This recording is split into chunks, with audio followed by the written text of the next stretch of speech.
안녕하세요. 법무법인 화인 건설화재 보험금 분쟁연구원 김효동 본부장입니다. 오늘은 민법 제756조 사용자의 배상 책임과 관련된 화재 사고를 소개해 드리고자 합니다. 만약 음식점 직원이 휴식시간 중 사용한 난로로 인하여 화재가 발생하였다면 이를 사무집행 행위와 관련이 있는 행위로 간주하여 그 직원의 사용자에게 손해배상 책임을 물을 수 있을까요? 사용자의 배상 책임과 관련하여 판례는 민법 제756조 사용자의 배상 책임에 따라 피용자가 사무집행과 관련하여 타인에게 손해를 입힌 경우에는 사용자가 그 손해를 배상할 책임이 있다고 규정하고 있습니다. 아울러 이러한 사용자의 책임을 인정하기 위해서는 사무집행 관련성이 반드시 함께 존재하여야 한다고 판시하고 있습니다. 구체적인 사례를 통하여 피용자의 사용자 책임이 인정된 화재 사고를 소개해 드리고자 합니다. 이 건 화재 사고는 2017년 겨울 경기도 소재 한 빌딩 내 식당 휴게소에서 화재가 발생하여 인접한 건물 내부 및 직기 비품이 전부 소실되는 재산상 피해가 발생하였습니다. 조사 결과 화재 장소는 빌딩 내에서 식당을 운영하는 A회사의 식자재 보관 및 직원들이 휴게 공간으로 사용하고 있었던 것으로 밝혀졌습니다.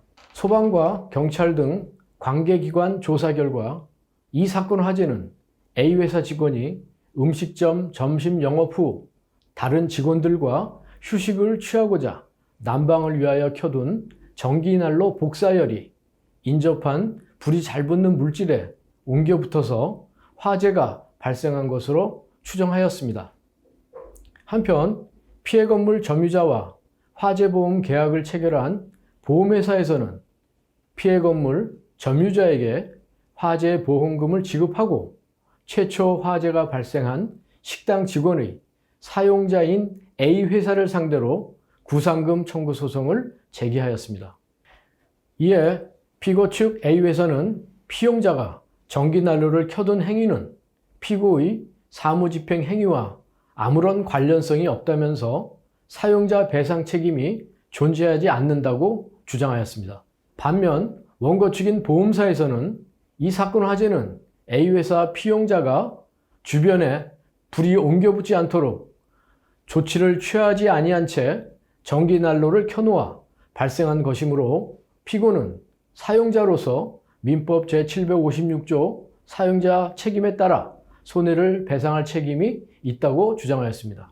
이러한 원 피고의 상반된 주장에 대하여 재판부에서는 이 사건 화재 당시 피용자는 피고의 시간제 직원으로 피고가 운영하는 음식점에서 홀 서빙 업무를 하였는 바 피고가 운영하는 음식점은 이 사건 화재가 발생한 건물과 장소적으로 인접해 있고 또한 피용자가 이 사건에서 전기난로를 켜둔 시간은 이 사건 화재 당일 14시 55분경으로 피용자의 근무 시간과 근접하여 피용자가 전기난로를 켠 행위가 피용자의 업무와 시간적, 장소적으로 근접하였다고 판단하였습니다. 나아가 피용자는 피고의 점심 영업 후 다른 직원들과 휴식을 취하고자 난방을 위해 전기난로를 켜두었는데 근로 중 휴식 시간은 종료 후 근로 제공과도 관련이 있으므로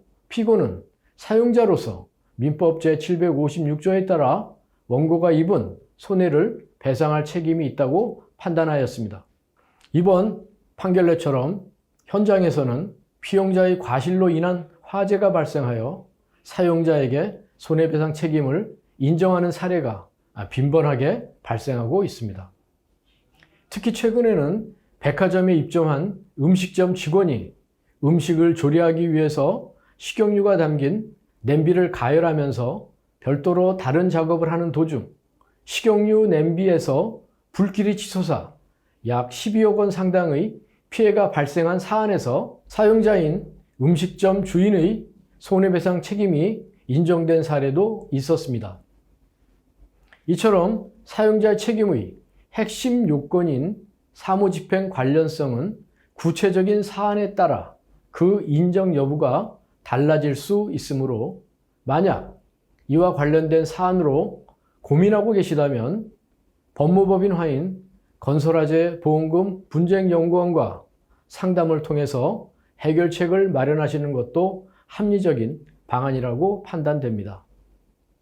저희 법무법인 화인 건설화재 보험금 분쟁연구원에서는 이처럼 다양한 화재 발생 시 신속한 현장 조사, 화재 감식, 국가수 감정서 등을 근거로 화재 원인을 철저히 규명하고 나아가 감정 전문가를 활용하여 피해자가 입은 손해액을 철저히 파악하여 사회적, 경제적 약자인 피해자가 갑작스러운 화재 사고로 조금이라도 경제적 불이익을 당하지 않도록 피해자의 편에 서서 최선의 노력을 다하겠습니다.